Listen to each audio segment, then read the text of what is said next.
Oh no, now the knee. Well, that was it. Manu, what's he done there? He's sold the dummy with a knee injury. It's a fake knee injury. That is set up a try for Momirovski. It's the next tackle. He gets an offload. He goes back and gets the football. Probably feels a cramp coming on in the back of his calf. And then just takes off. Oh, what a beauty. So, you pick which has been the better moment. The bloke kicking the ball back from the traffic at the southern end, or Manu, the cramp, the fibber, and takes off to set up a try. Welcome back, ladies and gents, to another episode of the Supercoach Tragics podcast, the Round 8 preview edition. I'm your host, Dan, fresh off another week of very, very, very small green arrows, but I'm creeping up in the right direction. So I think I got 1081 last week, sitting around 1700 rank now, which is good. So top 2000. Speaking of heading in the right direction, Glenn, how are you going after last week, mate? Yeah, I did go up 3K, so it was a good week that way. I got 1088 or something, but I had a second week or third week in a row where I've lost a player after 3 minutes. It's so bloody annoying, but yeah, going the right direction. I'm up to 6K, I think, 6K 700, so it's more closer to 7. Yeah, no, I think happened to me last week as well. Both weeks in a row, it was looking so good to get a massive score, and then Sunday you come along and went, "Nah, sorry guys, injuries." So yeah. And with us again tonight, how you going, Roscoe, mate? I think you're making the biggest moves at the moment. Yeah, I actually managed to back up my good round last week with another good round. I pumped out 1103, which moved me up to 8,006. So I moved up about 3,800 spots. But since round one, I've moved up 41,000 places in like 6 or 7 weeks. Yeah, so it's gives us all hope. Yeah. Guarantee you it's due for a bad week, though. There's a bad week coming somewhere in amongst that. Shouldn't speak too soon, but yeah, no, pretty happy with the team. I mean, the only thing for me is that I've only got 2 boosts left, which isn't a major thing, but I've only got 29 trades. But in saying that, I had a quick look at my team for round 13, and I've already got 10 players for round 13. I've probably got seven solid players, right, at the moment. And that includes like Schuster, Mawali, and there's one other one in there as well. But I'm pretty happy with it. I mean, I know that after probably next week and the week after, I can probably save some trades for a few weeks. I don't need to do anything stupid. So look, I'm pretty happy with where I'm at with my team. I'm getting green arrows, and that's the main thing. So yeah. Awesome. And last but not least, he's finally back. We've missed him. Timmy O, mate. Welcome back, mate. Thanks, boys. Good to be back. Yeah, I've been all over the place, off yachting and off camping and doing all sorts of fun stuff with the family and trying to keep everyone happy, which Lord knows for any married man that's near fucking impossible. But you just keep swinging and do what you can. Yeah, look, last week had a 1094, put me up another, I think I went back up 2,500 spots, which was good because the week before I went down 1.5. So, yeah, so back to inside 5.5K. So what am I? 5,463. So as far as overall points go, was trying to have a look just before. Total score is 7,966. As Roscoe and I mentioned last night on our pod as we were signing out, our Off the Bench podcast. Look, people were sort of starting to stress about when do you give up and when do you stop playing overall and you just start focusing on head-to-head and all those sorts of things. And I'm sure on your pages, you boys have been smashed with the same questions. So I actually jumped into the overall rankings and had a bit of a look through. I was all of about 300 points out of the top 100 from 5.5K. So, look, there's still nothing in it. So anyone that's stressing about it, look, make sure you're doing your buy planning and focus on overall because there's still a long way to go and there is dead set bugger all points in it. I mean, Glenn's about 1,000 points, 1,000 places behind me. He's probably 30 points or something behind me. So, yeah, there's nothing in it. Yeah, we saw that last night, didn't we, Tim? Like, I'm 50 points behind you total, and it's like 2,400 spots. Yeah. Yeah, so it's so close. Like, there's so many positions where there's about 30 people on the same amount of points. Yeah. So, I think when I'm about 120 points out of the top 1,000. which, as you boys know, is sweet fuck all. That's a captain. So jag 2 captains in a row, and all of a sudden you're inside the top 1K. So yeah, there's nothing much in it. I mean, Dan, what's your overall points, Dan? Do you happen to have it in front of you? I think I'm about 30 points ahead of you, mate. Yeah, so there you go. Yeah, So 4,000 places is 30 nothing, points. is it? There's nothing Really? in it. I I think I'm made like it done 7. 2 weeks last week. I had Latrell Mitchell as my vice captain, and I should have looped it, and I knew I should have looped it, and I saw so many people going Cleary, and I thought it's just my luck he'll go big, and somehow he got unicorns to 85, so it wasn't so bad after all, but should have taken the 121. Yeah, that's it. No, I think I've been overthinking personally a lot of the loopholes and crap, and like, every year I'm always like, don't worry about looping at the start, get the right captain. And now I've been overthinking and trying to loop everything because we have that option with the buy players. So Yep. I'm going to try and change my my brain thoughts really to try to look at who's the best player for a captain and just go for that person. So at the moment there's so many choices out there, like especially this week. We'll get to it later. But like for example, one of my tradings is Manu. I think Manu can go close to 200 again this week, like at that position. So and then you got obviously Cleary who can step up when he wants to, and then you got Latrell who does whatever he does to do. So many people. So. Yeah. But It is a tough one though. Like I understand what Glenn was saying before about he wanted to loop last week at 121 or whatever it was, and then he was going to go up a bit. But I looped 125 or 128 or something in about round 3, and then got smashed because was Cleary or whoever it was that came out with 150 odd that week.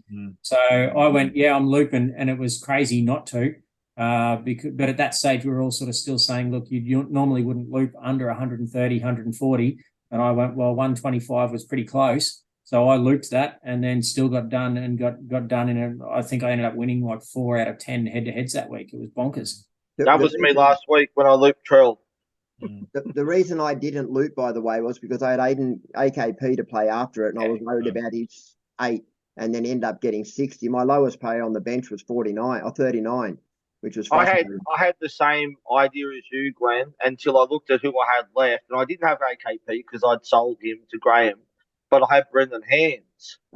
And at that stage, we didn't know he was starting, so I just thought, well, he's going to get me 10, 15 points. Like, I'm not going to loop because look at last week, I looped Latrell, and I got Almonte's 11. So if you get a decent AE, I think if you get around the 125, 130 VC, if you've got an AE who's going to get a minimum of 30 points, I think you're crazy not to loop. I think it's just points in the bank.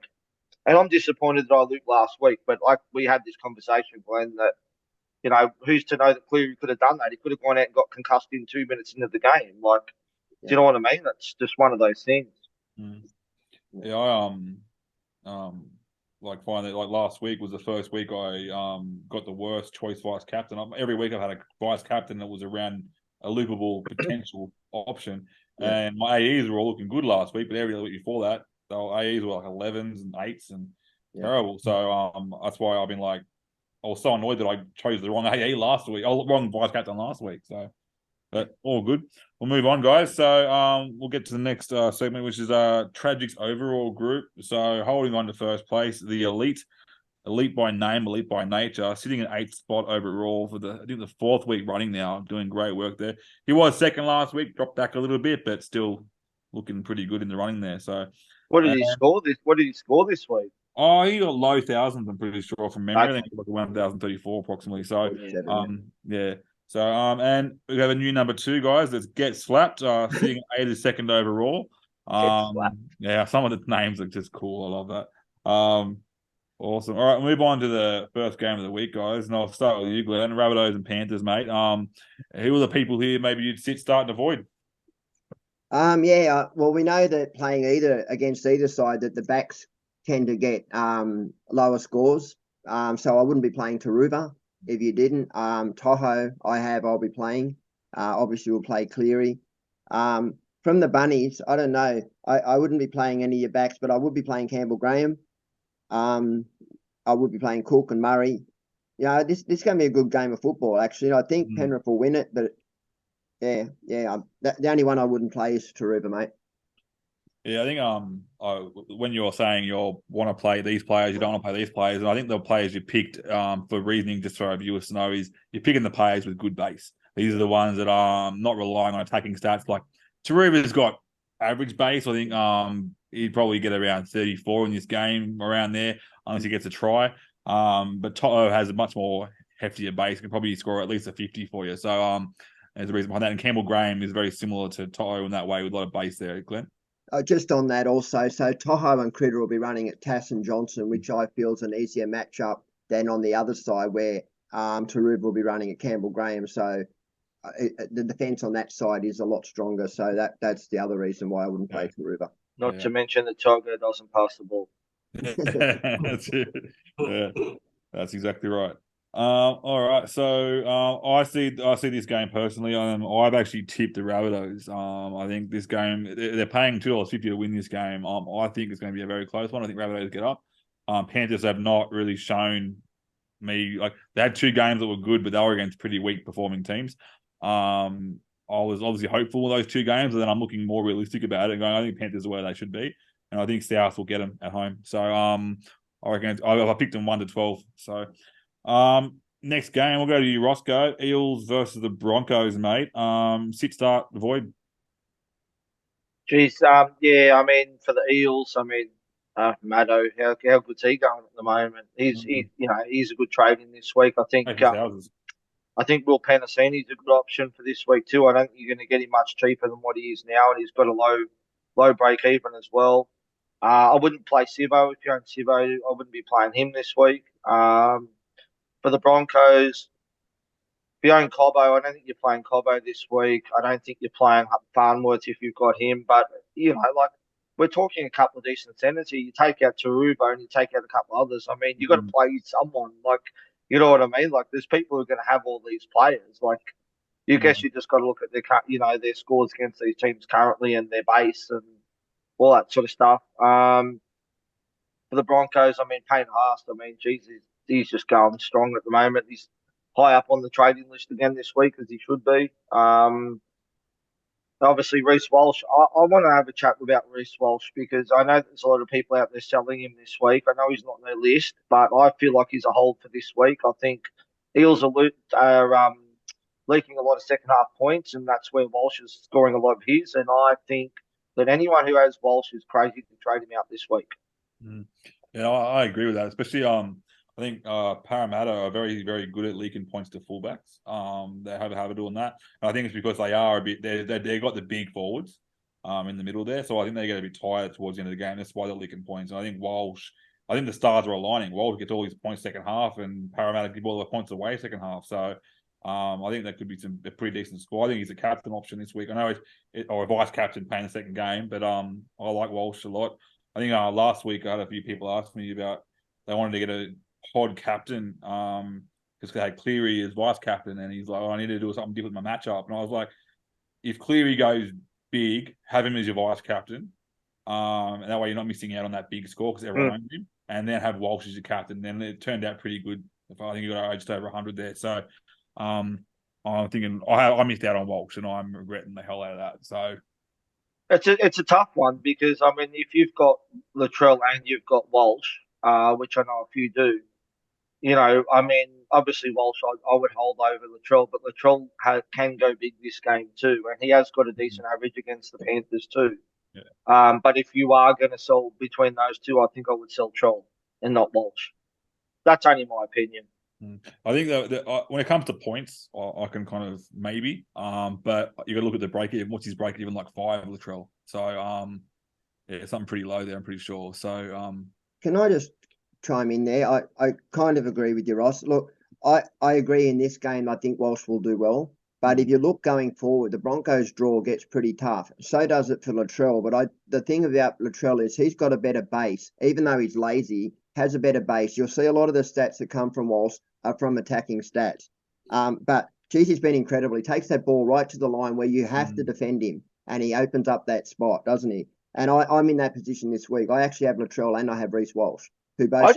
I just feel like Walsh goes more looking for the ball. Latrell sort of just sits back there sometimes at fullback and just doesn't do anything and doesn't get involved, whereas Walsh does. And by the way, Dan, Latrell's B's -15. Yeah, there you go. Yeah, That was the only it's thing a I was tough. thinking It about. makes it tough to sell, doesn't it, when he's got that break Mhm. even? Yeah. So, Turbo versus the Tigers. I'm scared not to do one of them. well, this is the thing, isn't it? I And mean, that's the big thing this Yeah. week, boys. That I think the fullbacks, the decent fullbacks, all have a decent matchup. yeah, So it's this Yeah. is where it's going to be really good. And this is like we were saying before.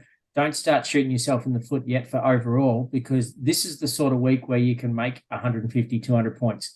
If you jag, VC, captain, whatever, and they come out with 150 plus, I think you can make up some ground. Then if you've got guys like, if you can manage a team that's got Turbo and Garrick and Reece Walsh and probably Joey Manu in there somewhere, you could be talking 600, 700, 800 points with a captain across those four players. Yeah. At which point, holy shit, the sky's the limit if things fall into place. it's definitely a tough one, that's for sure. Yeah. There's no doubt about that. I think I'm in probably the better position here out of the two. I got Trell and Turbo, so I feel very safe with those two.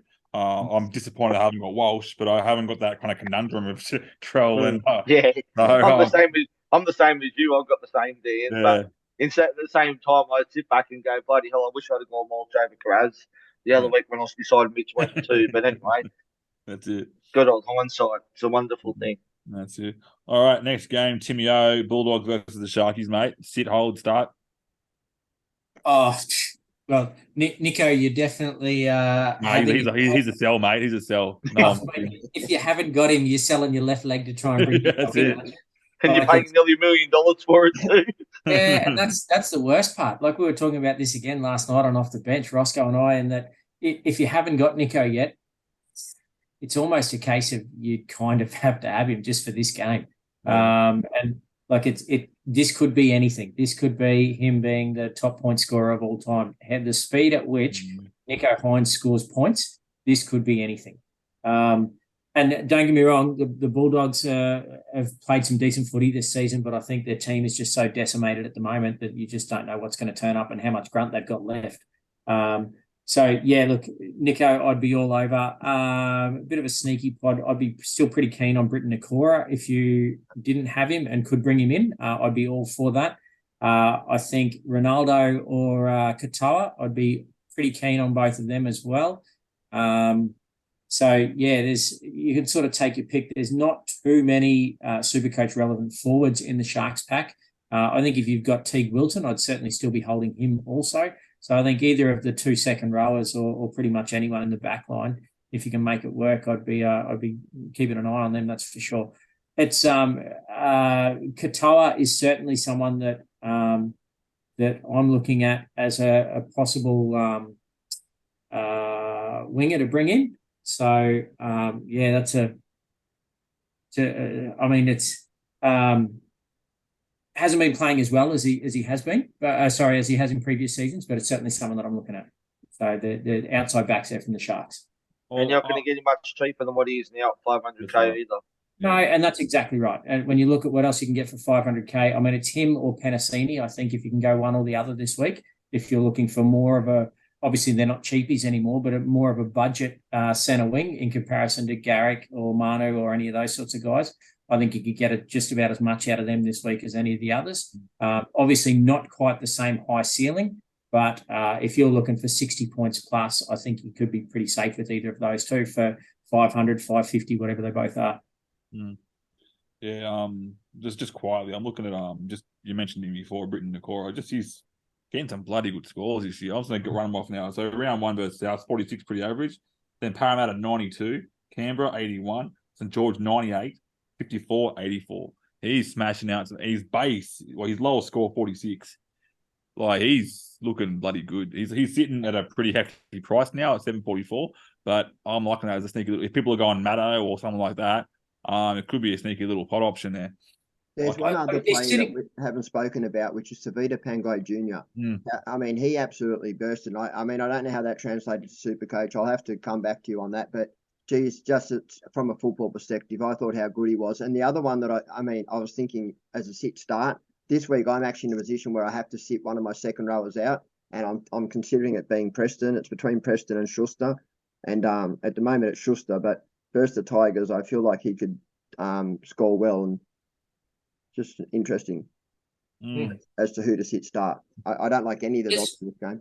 Yeah. And there's a lot of people that are selling Preston, and I get it that they're thinking that maybe he's topped out, but he's Yeah. only at 550 or something like that. I could still see some money there. Like if he's going to keep punching out 65, like there's no reason why he can't get to 700k or close to it. Yeah. At which point, for some guy like that you paid bugger all for, why would you dump him? He's apart from the odd game here and there where I don't think he's played the full 80 minutes, or he's just hasn't got the ball. But I mean, outside of that, the guy's hitting 65 week in, week out. So why would you not want to keep that? Well, his break even 75. Yeah. And even if he gets that, then his break even averages around about 40 to 50 after that. So he's really only going to make potentially another 30k. So I'm not concerned about the money making. I kind of get it, Timmy, in a way. Like, as long as you're doing an upgrade with him, like to a Maddo or something like that, I don't mind it. You know, especially for someone who's going to play round 13. Yeah, I get that. But if you're using it as a downgrade or a sideways trade or something like that, I don't know why you'd bother. If you're bringing in Maddo or maybe Joe Tapine or someone like that that's got the higher upside, look, I get it. But outside of that, I'm just holding it. Like I'm looking at him as he's in the top 10 trade out list, or he was last time that I looked at it, and you're just shaking your head going, why? I don't get it.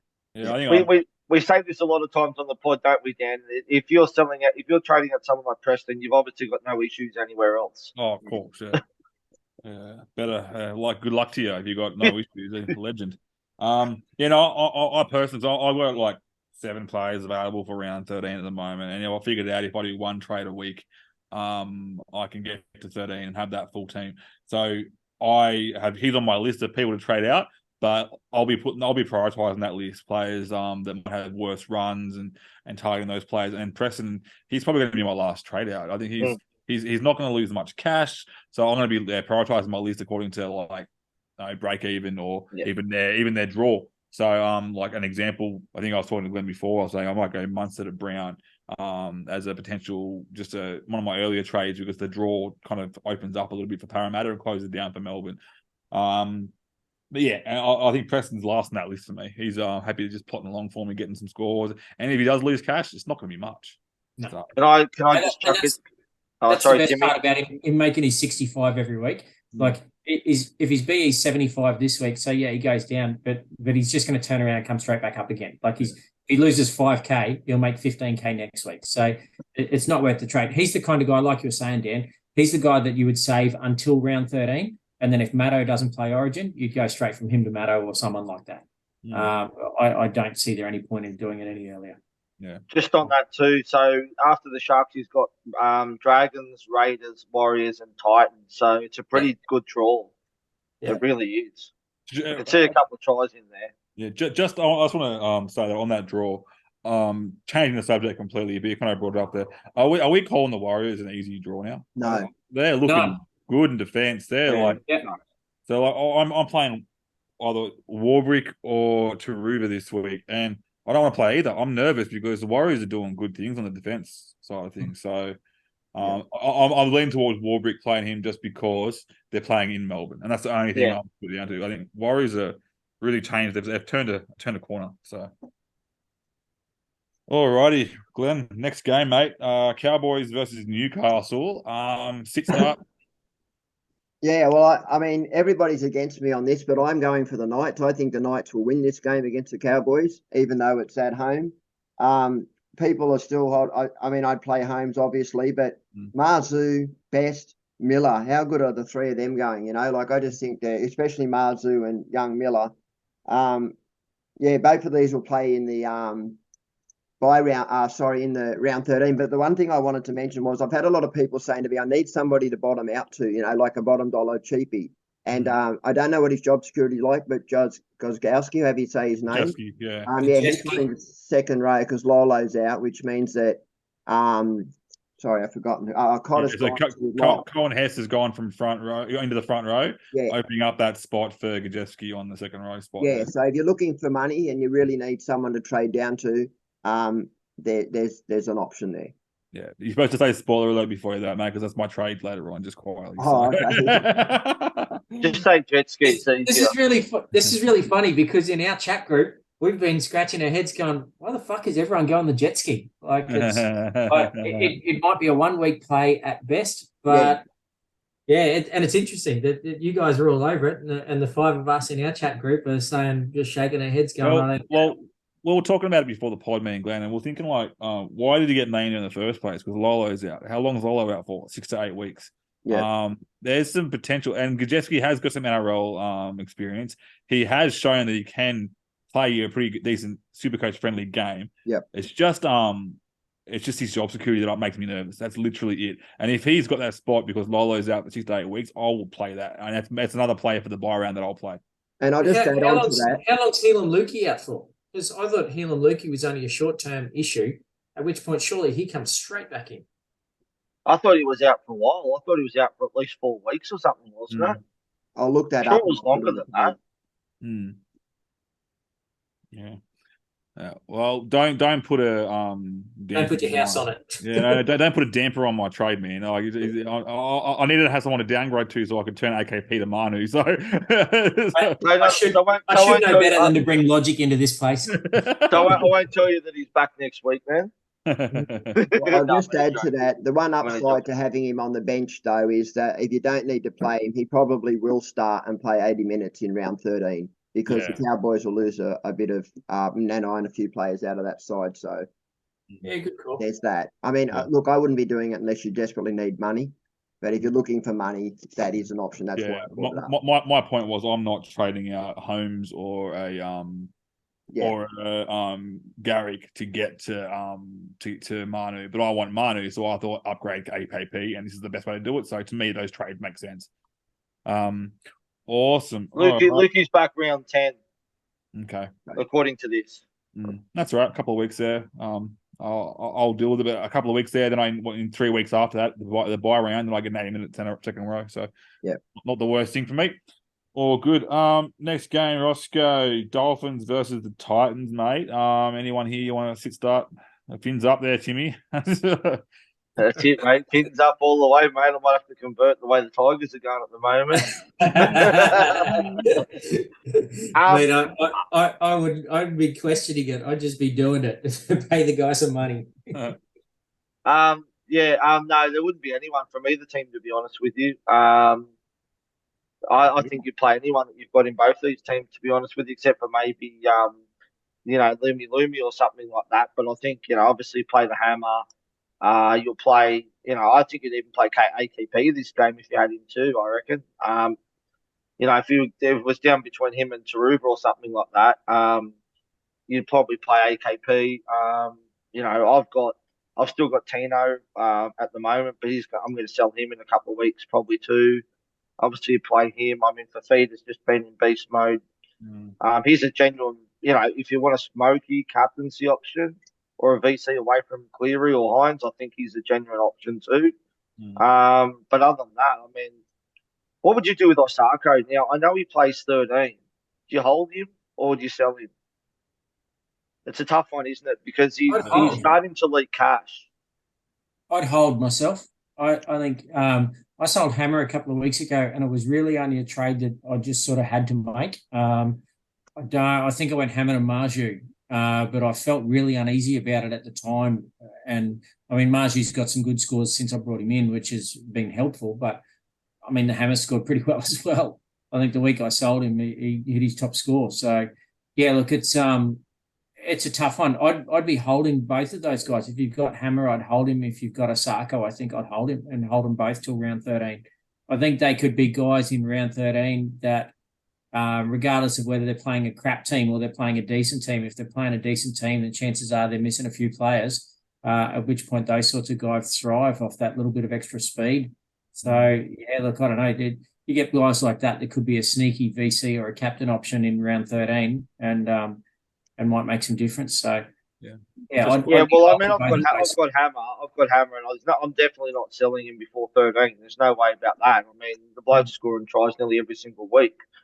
And I think, I'm with Osako against the Titans. He probably is a hold. But I'm interested on your thoughts on JMK this week, guys. I mean, obviously, Harry Grant's got the bye next week. I'm trading out Harry Grant. I know it's a bit silly to get JMK, but I don't have the funds to upgrade my second hooker because I've got Brendan Hands. Obviously, bye next week, and then you've got Origin. So, what's your thoughts on JMK this week? I I'll love answer that JMK. if you want. I actually had a conversation with one of your fellas from off the bench last night, Brad, and I actually went and did a bit of delving, and JMK is on the rise. Grant isn't the player that we're used to. He's not running like he usually does. I actually think it's not a bad trade. The fact that he plays 13, you could carry JMK right through the bye period and then pick Grant up on the run home. So, Yeah, I just feel scared not to own him this week. I just got a feeling he's going to crack soon. I don't know. yeah, well, They're just, but you know Glenn as well, and you guys know too. The Storm are way below what they usually are. Like they're not even close to the team that they are. I mean, look what happened last week when Munster went to fullback. We all thought he was going to kill it. Look what happened. Yeah. I actually don't like Munster at fullback. I don't think his positioning's right for a fullback. I think at 5'8", he's got better base. You know, he's got that base stats and his defence in the middle. And you need Munster with his hands on the ball. And at fullback, he wasn't quite getting that. Mm-hmm. Yeah. I think that the hard part with this week is it's the Anzac Day game, and it's the traditional Anzac Day game. Yeah. It's Australia versus New Zealand, basically. Yeah. There's generally a lot of Kiwis in the Storm team as well, which makes it a little bit interesting. But the Storm put on a really good show down there in Melbourne when they put the images of the soldiers up on the sails and everything else, and it's an amazing spectacle. It puts tingles down your spine. I've got it now just even talking about it. Yeah. But yeah, look, it's a game that really means a lot to the Storm. So, and I think it really means a lot to the Warriors. It's always a cracking game. It doesn't seem to matter where they are on the table. It's an absolute belter of a game of football because they both treat it like they're going to war. So it's yeah, I don't know. Like it's a tough one.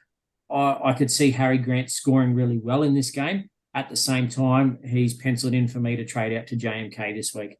I think it's 100K that you can use somewhere else to bring in a Garrick or a Manu somewhere down in your centre wing and just make a couple of key upgrades elsewhere.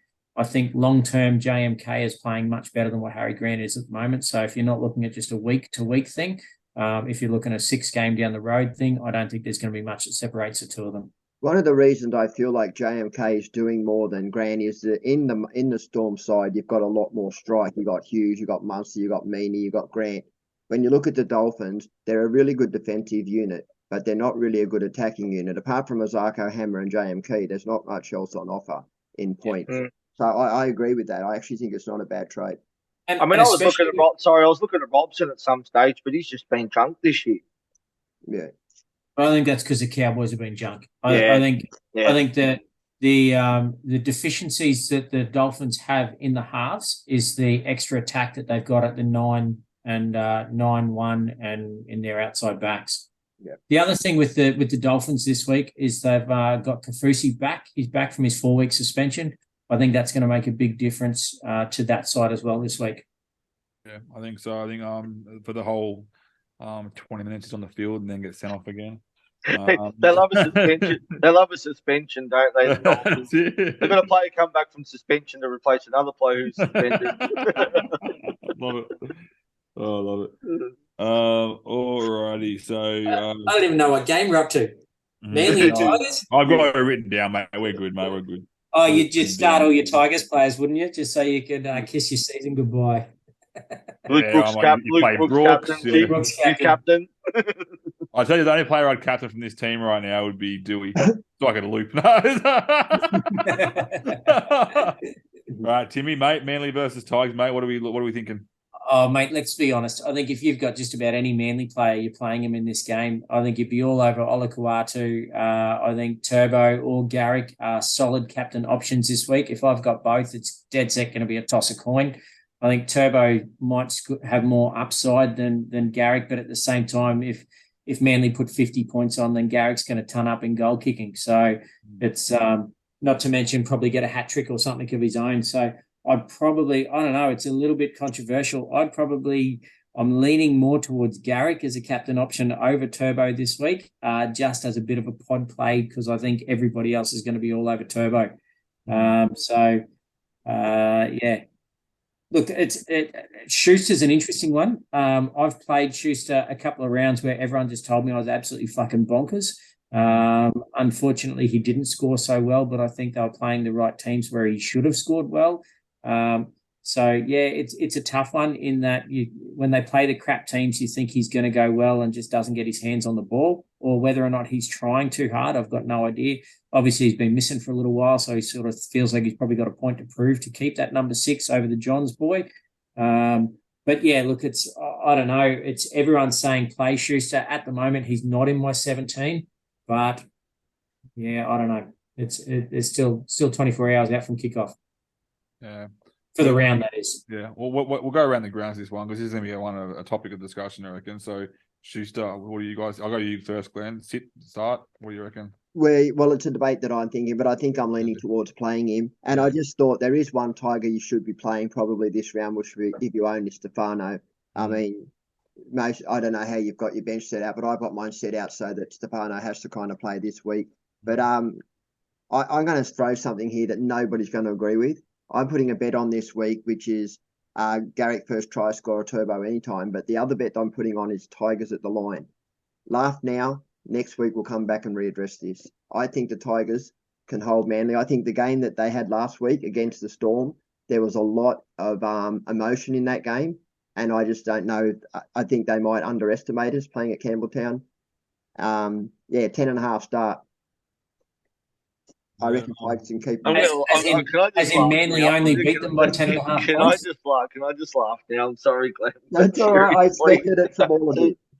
I'm Best part is you two boys are Tigers supporters. No hope whatsoever in this game. Speak the fact that we can't even win at Campbelltown either, or like up, mind you. I hope you're right, Glenn. I hope you're right, but I'm not holding any hope on it. Well, that ends our prediction segment today. Love it. Yeah, so I have I'd be choosing between Stefano and Schuster to play as my last reserve. So that'd be the tricky one, I reckon. But I think I'll probably go the upside of Schuster. I think Stefano. I think when after teams that come back off the bye, they've actually played pretty good. Dragons did a pretty good job, I know, against Canberra last week until they kind of fell out at the end. But it was looking likely that the Dragons are the only team to lose a game after the bye. I think it's been that teams well rested, they're coming back fully energetic, and they've been watching tapes all week, watching all the games, and I don't know. But obviously, Dewey's a massive loss though for the Tigers. Oh yeah, so bad. Yeah, that is. Dragons might be the only team that have lost after the bye, but shit, the Tigers are the only team that lost during the bye. And lost to the bye. That's right. So Dragons nearly did 2 first rounds as well, though. Mm. Yeah, I'm playing Schuster. It was down to Schuster or Christian Walsh for me, and I think Schuster is probably going to be the go for me between those two. Yeah. Yeah, awesome. All right, well, let's move on. What if you guys? I just put this out there. This is going back a little bit. If you guys are tossing up between Udakamanu and Schuster, who the fuck have you guys got in your teams? Like my bench at the moment. So I'm looking at Jack Bird, Jackson Ford, Nico, and Turbo. Yeah. So if you guys are trying to squeeze out Udakamanu or Schuster, I'm not trying to squeeze out Udakamanu. I'm trying to squeeze out between Schuster or Preston. I'm playing Preston. Okay, so that's another decision between them two. Preston hasn't been playing 80. I don't know if you noticed. He got 65 in whatever minutes it was he played last week. But that's my reasoning. I just feel like his minutes aren't insured, and Ross alluded to the fact that the ceiling that Schuster offers in this game. I agree that there is a ceiling there, whereas I don't see that with Preston in the game versus the Sharks. Sharks are a bit defending side. Preston, I believe, didn't play last week because he got hooked at the end because he made that mistake where Moses got through for that try. So I think that's why he didn't play 80. I think they pulled him off after that. Right. So, but yeah, you're right. Do you reckon that's related to TPJ being back as well? And Ockenbaugh on the bench has been playing through second row. He played wing last week, but he's also been playing. How bad was he on the wing last week, though? He was just absolute rubbish. Yeah, he's not a first grader. Oh, mate. I'm not going to tell him that, though, Glenn. Why don't you get Yankees here and just see what happens? I was going to say I'd pull his hair and run, but that, maybe 10 years ago. Yeah, well, to answer your question there, mate, I'm literally got one spot to pick between Schuster, Ford, and Otukamanu. At the moment, I'm picking Jackson Schuster. Ford. No, playing against Melbourne, mate. Yeah. I know you say what about Melbourne. Their defense is pretty solid. And what did he get last week? He got a 40 last week. He was down. So I'm looking to try to get a bit more ceiling there. So that's my theory anyway. So but yeah. All right, let's move on to the next game, guys. So we'll go back to you, Glenn, mate. Sydney Roosters versus the Dragons. Thoughts here? Yeah, well, I'm excited about this game just for the fact, I mean, the Roosters have got so many troops coming back and they're all forwards. I just want to say that it's really good to see Gus back, as you know, like what he's gone through. And I just think it's great to see him back. But I think the Roosters, this is going to be a game and a half. I think Manu moving into 5'8", this points to a big scoring game. So if you've got any Roosters, play them. I wouldn't be playing any backs at all, or pretty much anyone in the Dragon side that I can see. That I would be playing Lomax maybe. But yeah, I wouldn't be playing any of them. I mean, you shouldn't own any of them other than Sloan. Anyway, and maybe I don't mind. I know he's not been the best, but he's definitely a pot option when he wants to be, and that's Lomax, like you mentioned before. If you had Lomax, I'm not against owning Lomax. I haven't got him myself, but I think Lomax is that guy that has that ceiling at a reasonable price. He has like a budget, what do you call it, a budget gun potentially, but hasn't shown it yet. What I would say is that if you're still holding on to one of the butchers this week, it's probably time to move them on now. Now that Sakil is back, now that Gus is back, you know, they won't be getting those minutes. I mean, Egan might hold his spot. I don't believe that Nat will. I believe he'll come through the lock. And the other thing I was going to say is that the biggest question of the week is, do you bring in Manu? Yes. Yeah. The answer is yes. Yeah, and this is a tough one. Like Manu and Teddy are both priced fairly similar. I think they're low 600s. And I think both players have got a high break even. So, like, I don't know. Like, is the logic that Manu's going to get his hands on the ball more, so you bring him in over Teddy, and then is Teddy a watch and wait to see what happens out of this game, and maybe look at bringing him in for Trell or someone next week? Well, the reason I spoke to this earlier with Ross was that as far as Tedesco goes, we've got Latrell, Reece Walsh, Turbo. So there's so many more options that we can keep at fullback, but at centre wing. Where, you know, it's a little bit more dicey, someone like a Manu gives you the same ceiling almost as a fullback. So that's my reasoning there. But I wrote in this the other day, I think that Teddy's going to go 100 plus. Nobody agreed with me, but I still believe he will. I've actually put a bet on him anytime, as you saw. See, I was bringing Teddy in this week. I was going to go Walsh down to Teddy as a bit I of don't a hate it. I was all over it until Manu got named at 5'8" and just went, oh shit, for the same amount of coin, I could beef up my centre wing. But yeah, look, and a lot of people are asking the same question with Garrick. Like, if you can only afford 2 out of 3, or you can really only afford 1, which one do you bring in? Because I think Garrick could score 1 million points this week. I'd go Garrick. But based on the fact he plays round 13, he's outside Turbo, he's against the Tigers, and he goal kicks. I believe he's got a higher ceiling. And the bigger reasoning is that he's got better job security in that position, whereas we don't know how long this Manu thing goes for until Swalker gets himself back into the side. Yeah. So there's that. And that's exactly how I would lean as well. I would go Garrick first, then Manu, and then Teddy. That's my 1, 2, 3 for the moment. Me too. Like it. All right. Last game of the week, Roscoe. We already spoke about it a lot because we skipped ahead thanks to Timmy. Melbourne versus the Warriors. What are your thoughts here, mate? There's some good. I'm looking forward to this game a lot. Me too. Yeah, I think this is the game of the round, and I actually think Warriors are way over at $4 as well. I think they're a genuine chance to win this game. I think they really are, and I think, as we all said earlier, the Melbourne aren't the team that they've been before, and the Warriors are just defensively been really, really good, and they're actually scoring points as well. Obviously for Melbourne, I think you're playing everybody this week that you've got from Melbourne. I think you're even playing Warbrick, I reckon, as well, just for his matchup. For the Warriors, I think, depending on how much depth you've got, I think Ford you can sit out Ford this week. I don't think he's a must play this week. And obviously CNK, if you've got him, I'd be playing him the way he's going. I think he's a play for sure. And I think that Total Harris is a genuine trade in this week for those that are looking for someone to trade out, at least Katoa, who's obviously playing in this game too, to trade into Harris, who's a dual that will play round 13 too. Yeah. Aiden for Yeah, got a question for you then, boys. Okay, so I've got Bird, who we're thinking Dragons could get towed up a bajillion points. I've got Jackson Ford, who we're toying with, might not get a lot of ball because it's against the Storm. And then obviously Josh Schuster. But then, I've got Warbrick, I've got Tom Pereira. Like, you've got to pick three out of those guys. Do you sit Bird? Do you play Ford? Do you play Schuster? I've obviously got Preston in there like everybody else. Yeah, I don't know. I play it by you, this week's going to be a really tough one. But when you look at the grand scheme of things, you might only be talking 25 points across those 3 or 4 players.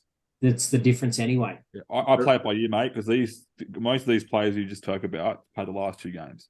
Yeah. So I would see how your score's looking. If you're looking to get a solid score, you'll say, let's say the par's around 1,200 and you're looking like you get about 1,250, I would play the safer options. Ford is safer of 40. He's going to defend like crazy, get some tackles.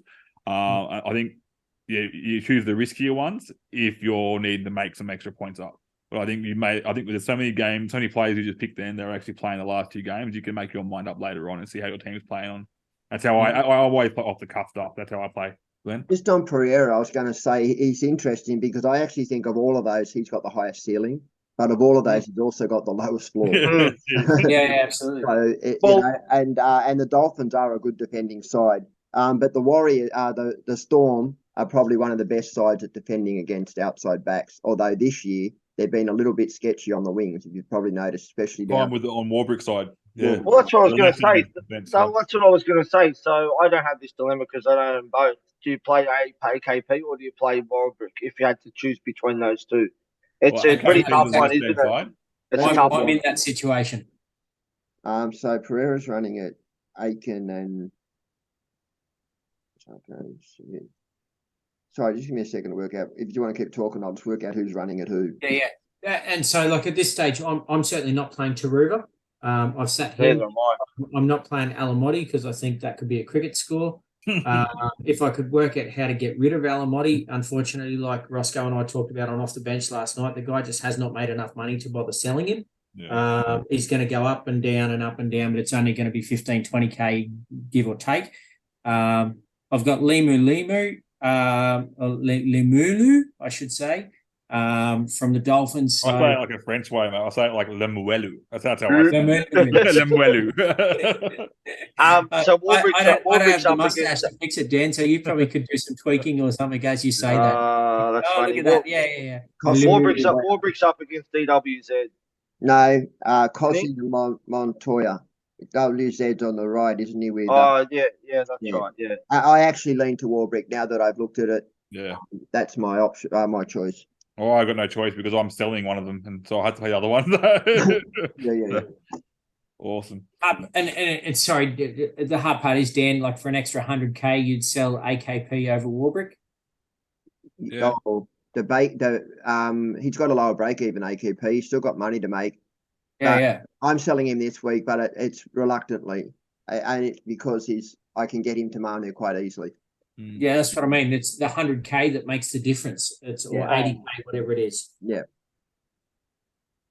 Depends on your bank. Yeah, I definitely sell AKP. It's going to give you more money to do your other trades too. Yeah, I agree. But give it 2 weeks and he can be another 50K in front.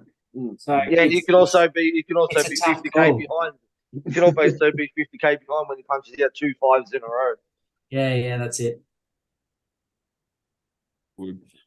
Alrighty, guys. Let's move on to trade talk. So, because we finished up on Roscoe on the last game, let's talk to Timmy O. What's your trades, mate? What are you looking at? Oh, mate, I'll be fucked if I know. Ross and I talked about this last night. And I had 3 that I was just about locked in, and then went, yeah, probably not. Look, Grant to JMK is definitely one trade. Ruben Garrick coming in is definitely a trade.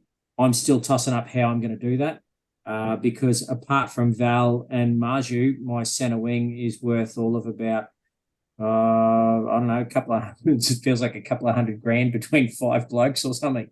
So, yeah, look, I'm hesitant to sell Cam Pereira. I think I'd probably sell any of the other guys over him. But I think Warbrick is a play this week. So, yeah, it really is a tough call. I've got to try and work out how to bring Garrick in. Look, I'll be honest, I'm really tossing up even holding Val. Val's obviously going to play Origin. He's 600 and whatever K, at which point add 50, 60, 70, whatever, he becomes Garrick and probably makes a few things a bit easier. The shit thing then is that I'm not really strengthening my centre wing. I'm losing a guy who's averaging 60, bringing in a guy that can regularly make 100, but then I've got to play somebody who could throw me a fucking 10 or a 12 at any given stage. So that's the hard part. I really hope that Taruva was going to be like what Tungo was last season, or what any of the other cheap centre wings that have come through the Panthers system have been, and he just hasn't got there. He started really well. He had the base for the first few rounds, but that just seems to have dropped off. So I'm not quite sure why. Just doesn't seem to be taking the long runs out. Well, this is right. You're a Panthers fan, so one word, Targo. Yeah, that's it. Yeah, but still, regardless, you think a centre wing in that back line should be making 20 runs a game out from the kick returns. Yeah, from the kick returns every second. The kick returns, and they should be making 200 metres a game. Yeah. Just because they're in the back three at the Panthers. Like it's like an unofficial 10th commandment. Yeah. But he doesn't go looking. He doesn't go looking for the ball like To'o does. Make those runs that we have to. But he was in the first 3 or 4 rounds and was doing okay and looking like the player that To'o, like looking like a bloody clone of To'o. And just over the last 3 rounds, he just hasn't. Yeah. Yeah, I think he's reminding me very much of what Sauce was towards the end. He had a bit of base. If he scored a try, he would then stop the base. Like it's weird. Like if you see Mantle play a game without scoring a try, he'd get like 60, and then he'd score a try and get 65 because he just goes, "Oh, I've done my work. I'm out of here now. Clock it off." Yeah, especially if he got one early. Yeah, that's it. Yeah. All right, Glenn, trades, mate. What are we doing? So I've got Carraz, obviously. So I'm taking Carraz to Garrick, and I'm going a Pereira to Manu. I don't know if I'm going to make a third trade or not. I've got Latrell and Walsh. I think I'm just going to hold them and ride the wave. But there could be a chance that I go to Turbo. I don't know, but I'm definitely getting Garrick and Manu. Those two are for sure. Like it, Roscoe. At the moment, mine are Grant out to JMK, and Elise Katoa to Tohu Harris. And the third trade is at the moment is Val to Gary, but not sure on that one yet. I don't really want to use another boost yet, but it still leaves me 2, which isn't bad. And I know I can serve some trades soon, but I'm just not sure on that one. I mean, I've got a feeling Garrick's going to go big, but he's got to break even at 122, and if he has a stinker, he's going to start losing a lot of cash. And after they play the Titans next week, they've got a pretty tough draw as well, Manly. So as much as the Cowboys aren't playing well, Holmes is still averaging 60 in a shit team. Let's face it, he's got the upside. He just hasn't done it yet. He's doing nothing. What's a stinker? What's a stinker for Garrick though? Like what's a shit score for Garrick? A shit score for Garrick is like 70. Yeah. I don't know. I was just having a look. I'll just have a look now. His lowest score for the year, he got an 8 against Penrith. Yeah, I had that.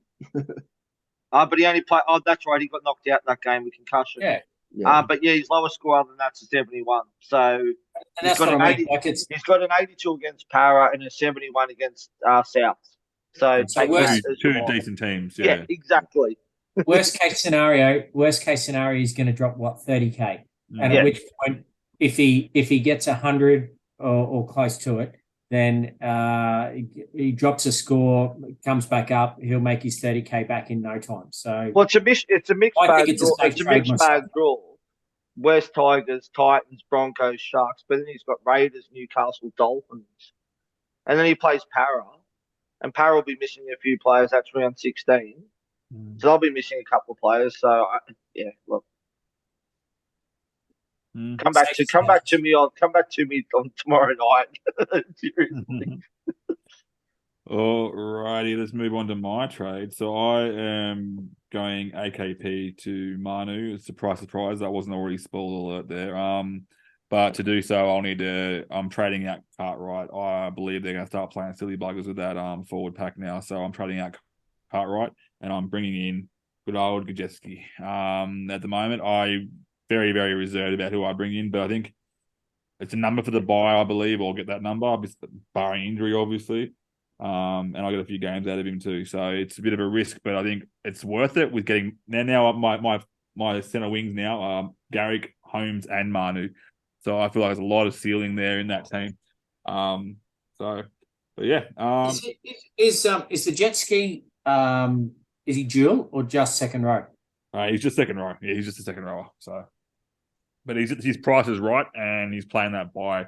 So I was looking at. I always every single year when we had those big buy rounds, I always try to find that guy I can get in, and then he's my nuff out afterwards. So that the fear is here is he's not enough anymore. But I don't see him going back to the bench.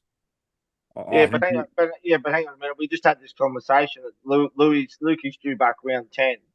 Surely he comes back in and starts and jet ski potentially drops out or goes to the bench. Do you see the second rower Gajeski going to the bench, or are they going to have more front rows, middles in there? I don't know. I think you're going to run out of troops anyway. Like all I'm saying is it might be risky. Jet ski's only going to go to the bench. All I'm saying is he may not play round 13. Yeah, I think we've got Nanai that's going to go as well for Origin more than likely. Yeah, true. That's true. Glenn? Just sorry, Dan. So we've got 3 questions that have been posted on our page for the pod. So I'll just quickly put them there. We've answered a couple of them anyway. So the first one was from Bradley Baxter. He says, "Hi guys, Carraz to Mano, my first trade. Holmes to Garrick for my second. Is Holmes to Garrick sideways?" We'll take that one to you, Ross. Is Garrick to what? Sorry, Holmes sideways. Sideways, yeah. Holmes to Garrick. Holmes to Garrick. Holmes to Garrick. Well, I'm making that trade, so no, I don't think it is. I think that there's a lot of upside there with Garrick compared to Holmes. I mean, obviously Holmes has the goal kicking, but I think the way the Manly is scoring points at the moment, I think that he's going to get you more points than what than Holmes is going to get you. The other question he asked, which I'll answer it quickly, is he said, "Is Mulatalo worth the extra 200k over Eskatoa?" The answer is no. No. I had this choice to make last year. Everyone was going Mulatalo. I went Katoa. Then Katoa outscored Mulatalo for those 5 rounds that I had him in there. So I think Sharks are very smart. They play to the teams they're playing at. They've got a decent coach there, and they'll push to the other side if they have to, and they will do so. And he's also on Hines' side. So the next question is from Jeff Fletcher, and he says, "Is Jack Bird worth a boost? I'm sick of playing Taruva and Warwick." No, he's not. I don't think he's worth a boost, but is he a solid trade in? I really like it, and it was only that Roscoe brought it to my attention last week, and I was obviously off at the ferries out yacht racing and everything else, but I was really actually pretty keen on this trade. So he's he got a 60 last week and wasn't as heavily involved as he had been, but he still got a 60. So if you can take some of the shit scores out of your centre wing and it's the traditional second row forward dual centre wing that we've had for years, where you can start to get rid of some of the shit, put in someone for around 500, 550 that's going to get you 60 week in, week out.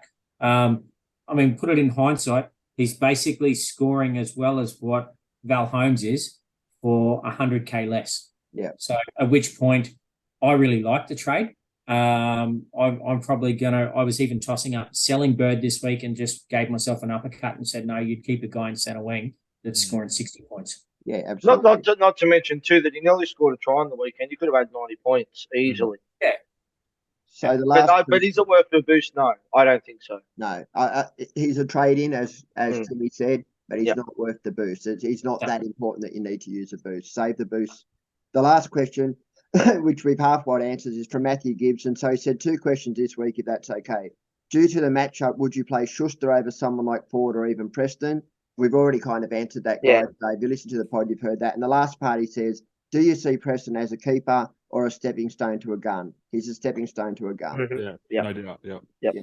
But he's not. He's that guy that you can. Like we've touched on it. We can hold him for as long as we really need to. He's no urgent trade. But if you see a gun, like personally, like I already got Maddo, But if I was seeing Maddo just firing up, I'd go Preston to Maddo in a heartbeat. And he I could think be a good trade to Lane soon. Okay. Lane, yeah, exactly right. Yeah. Can I throw a question to you guys? Obviously, it's a massive price difference. I think it's about 130K. Would you? I was tossing up between Maddo and Toyo Harris this week, and I obviously ended up going Harris because of the price. But if you had the money, who Maddo. would you go? Because I feel like Maddo could play Origin, and I like the fact that Harris has got the dual position. I'm more worried about Tohu's knees. Look, Yeah. I'd go I'm not Maddo. I think he's got a higher ceiling. He's got offloads, but Tohu's got a better. I don't know if he's got a better floor. Personally, I'd go Maddo. Let's be honest though, both of them are one tackle away from having 6 weeks out. No matter Absolutely. what we say right now, we'll pick the wrong one. Maddo could be We'll drink to that. Maddo could be one tackle away from buddy career ending. Both So are I good think, trades. well, realistically, both of them probably could be. Let's be real. Yeah, they're both good trades. If Tohu loses a leg, then he's gone. If Maddo gets a high one, he's gone. So look, And if Tohu's out after this week, Tim, I'm going to come after you. Can I Okay. just add something to Ross's point about Maddo playing Origin? I actually think he's a real good chance myself. And the one thing about Tohu is we know he can't play Origin. So Yeah. if you do have him, he's not going to play Origin, and he does play round 13. So that helps you sway one way or the other, maybe. I'm I going think Maddo won't to play hunt you, Origin. Timmy.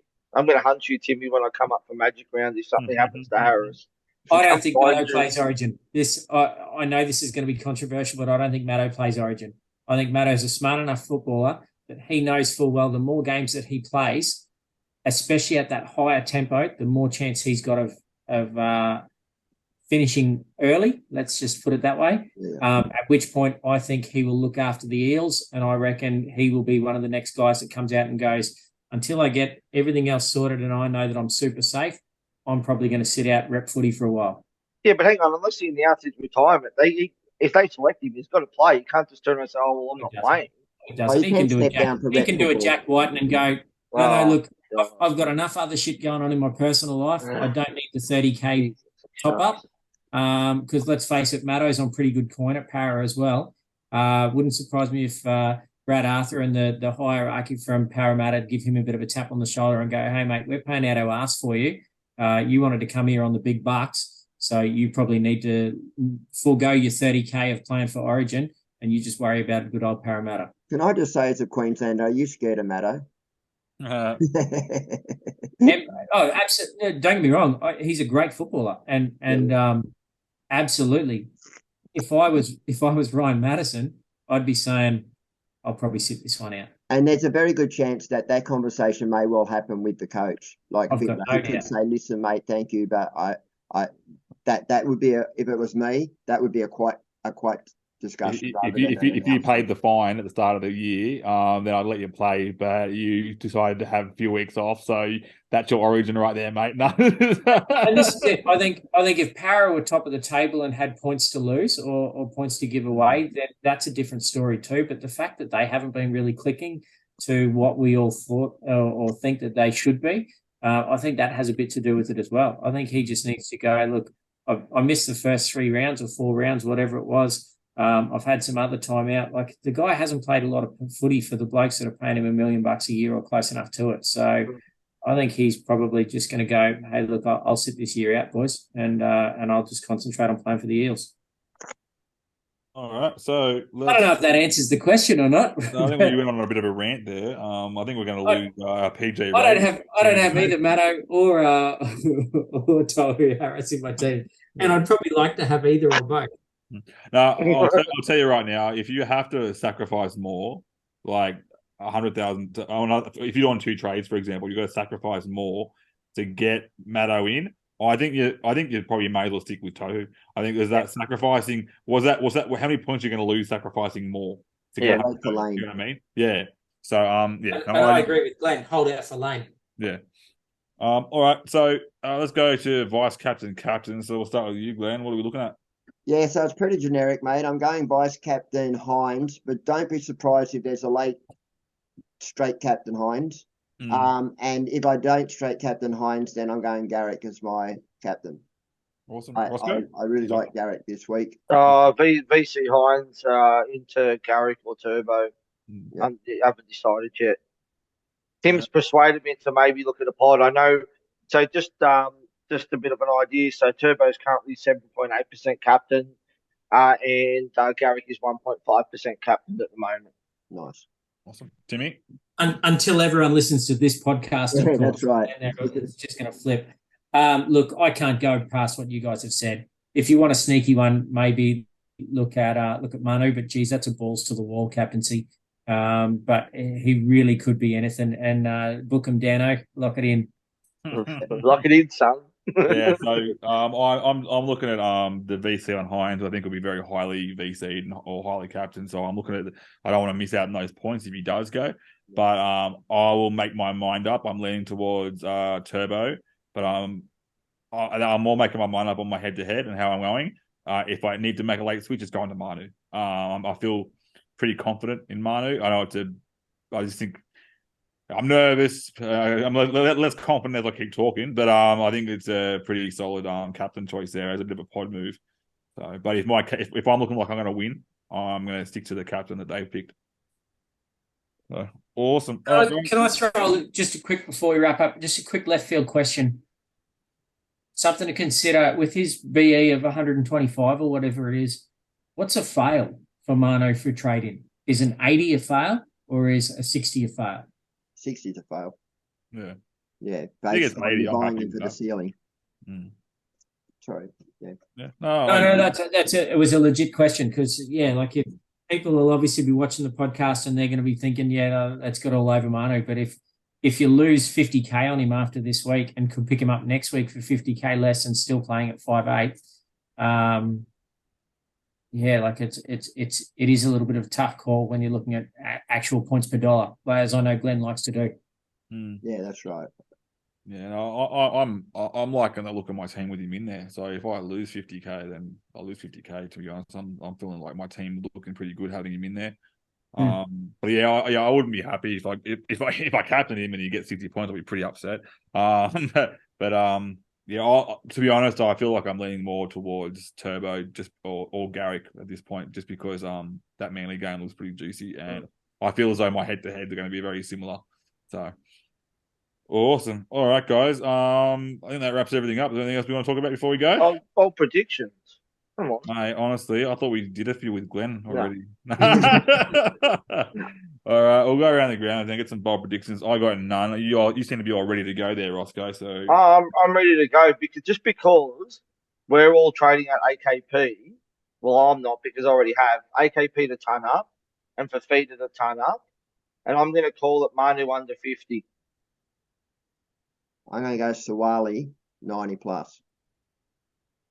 Suwali. Yeah, wow. Shit, I don't know. I got nothing. I could see both of them. I'm not looking at trading out Camperera because I reckon he can go all right this week. Other people are saying to me maybe trade Val before AKP, and look, that's not such as stupid as idea as it actually fucking sounds. So yeah, look, I don't know. I've got nothing. I think Sharks are going to go big. I think Manly are going to go big. I think Roosters will go big. And that's about all I've got. Oh, come on, Timmy, something, anything. I'm going to put it out there, and I'm going to say there's the quite possibility of the best part of 80 points, or let's say between 70 and 80 in the Dolphins-Titans game alone. Can I just say one last thing? I watched a lot of pods last week, and everyone was saying that Drinkwater was going to open Holmes up. I wanted to say the complete opposite. No one wanted to hear me. Drinkwater is so selfish. He actually impacts Holmes in a negative way, from my perspective, what I've seen. I don't know if people agree, but that's... I thought that would have been the case, that he would have helped him, but he obviously didn't. So yeah, you can see from last week's game. It was probably one of the worst games I've seen Drinkwater play. Yeah, I made the comment in one of the chats that you can see Drinkwater is actually running past Val. It's like Drinkwater's trying to play fullback and left centre at the same time. Yeah. So he's cutting out Val. Val's being used as a decoy runner, but he's literally grabbing the ball and he's running past him and then passing it onto the winger. So yeah, look, I don't know. until they get that shit sorted, I think Gale's in big fucking trouble. Yeah.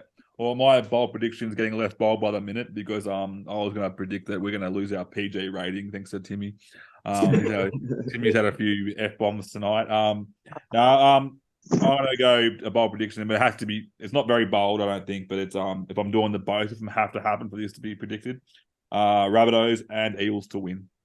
So not favourites. I think Eels are that team that don't turn up to the easy games, but they do turn up to the harder ones. And I think Rabbitohs got Panthers number. So and that's obviously wearing a pen. Yeah, it's going to be a great game. I think it's the game of the round. I know it hurts to say that, but it's going to happen. I'm pretty sure that the Eels I'm looking forward to the theatrics of the. Sorry?